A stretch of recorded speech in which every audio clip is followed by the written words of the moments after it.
Good morning dear students. Last time हम लोग उदासीन परमाणुओं में इलेक्ट्रॉन की संख्या, प्रोटॉन की संख्या और न्यूट्रॉन की संख्या निकालना देखे थे। आज हम लोग देखेंगे कि आवेशित परमाणुओं में कैसे निकालते हैं इन तीनों को। तो सबसे पहले तो हम लोग देखेंगे कि कोई परमाणु आवेशित कैसे होता है। तो परमाणु है, हम लोग को पता है कि वो किस तरह से होता है। नाभिक में प्रोटॉन और न्यूट्रॉन और फिर इलेक्ट्रॉन इस तरह से कक्षकों में होंगे।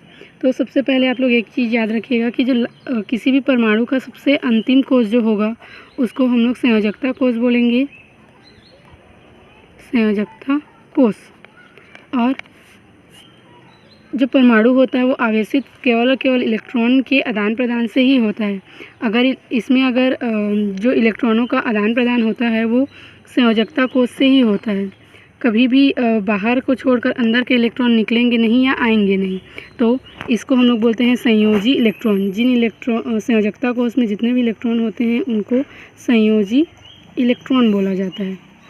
अब कंडीशन 2 आती है कि या तो हम संयोजकता कोष से इलेक्ट्रॉन को बाहर निकाल लें और या तो बाहर से संयोजकता कोष में इलेक्ट्रॉन को ऐड कर दें। तो पहली कंडीशन ये होती है कि जब हम लोग इलेक्ट्रॉन त्याग देता है कोई परमाणु, और दूसरी कंडीशन ये होती है कि वो इलेक्ट्रॉन को ग्रहण कर लेता है। तो इसके लिए थोड़ा सा कन्फ्यूज़न क्रिएट हो जाता है, लेकिन आप लोग को ऐसा नहीं करना है। सबसे पहले आप लोग एक चीज़ याद रखिएगा कि उदासीन परमाणु में हम लोग देखे थे कि इलेक्ट्रॉन की संख्या और प्रोटॉन की संख्या दोनों ही क्या होती है, बराबर होती है। अब यदि किसी भी परमाणु में इलेक्ट्रॉन की संख्या अगर प्रोटॉन से ज़्यादा हो जाए तो वो जो परमाणु है वो ऋण आवेशित हो जाता है, और अगर किसी भी परमाणु में प्रोटॉन की संख्या ज़्यादा हो जाए तो वो धन आवेशित हो जाता है। क्यों? क्योंकि हमको पता है इलेक्ट्रॉन नेगेटिव चार्ज वाला होता है और प्रोटॉन जो है वो पॉजिटिव चार्ज वाला होता है। तो सेम कंडीशन, जब हम लोग किसी परमाणु में बाहर से इलेक्ट्रॉन ले आते हैं, मतलब वो इलेक्ट्रॉन को ग्रहण करता है। तो जब वो इलेक्ट्रॉन को ग्रहण करता है तो प्रोटॉन की संख्या तो वही रहती है, लेकिन इलेक्ट्रॉन क्या हो जाता है, बढ़ जाता है।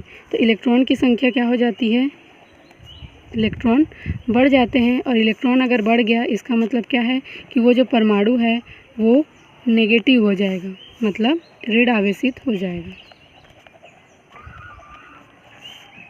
और इस संख्या में इलेक्ट्रॉन की संख्या क्या होगी, बढ़ेगी। अब दूसरी कंडीशन होती है कि इलेक्ट्रॉन को त्याग देना।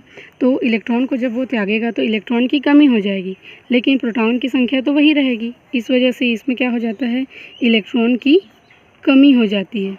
इलेक्ट्रॉन की कमी हुई मतलब प्रोटॉन अधिक हो गए। तो प्रोटॉन अधिक हो गए इसका मतलब क्या है कि वो जो परमाणु है वो धन आवेशित हो जाता है, धन आवेशित। तो इसके लिए डायरेक्ट हम लोग देखेंगे कि जो पॉजिटिव होगा तो उसमें इलेक्ट्रॉन की संख्या क्या होगी, नेगेटिव, बाकी में क्या होगा। तो जैसे एग्जांपल हम लोग अब केमिस्ट्री में कई बार ये देखते हैं कि sodium plus, chlorine minus, hydrogen plus, calcium 2+, magnesium 2+, ये सब। तो इनमें इलेक्ट्रॉनों की संख्या क्या है, तो देखते हैं कि हमको पता है सोडियम। सबसे पहले हम लोग देखेंगे सोडियम प्लस के लिए, तो वो क्या होगा, तो हमको उदासीन केवल सोडियम का परमाणु क्रमांक कितना होता है, सोडियम का परमाणु क्रमांक कितना होता है, 11।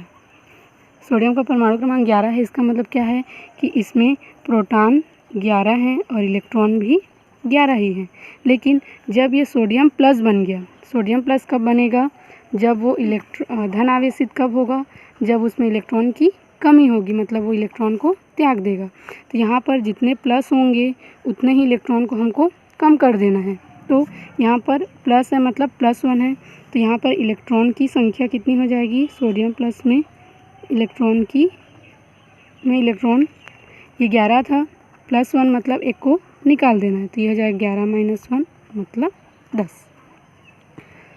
दूसरा, इसी तरह अगर हम लोग देखते हैं माइनस वाले, जैसे ये क्लोरीन, तो क्लोरीन का परमाणु क्रमांक कितना होता है, तो क्लोरीन परमाणु का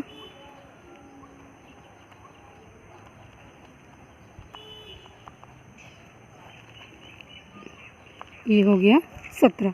अब माइनस, तो कोई भी परमाणु माइनस कब होता है? जब वो इलेक्ट्रॉन को ग्रहण किया होता है, मतलब इलेक्ट्रॉनों की संख्या उसमें बढ़ जाती है। तो यहाँ पर -1 है तो हम लोग उसमें एक इलेक्ट्रॉन ऐड कर देंगे। तो क्लोरीन माइनस में इलेक्ट्रॉन की संख्या कितनी हो जाएगी?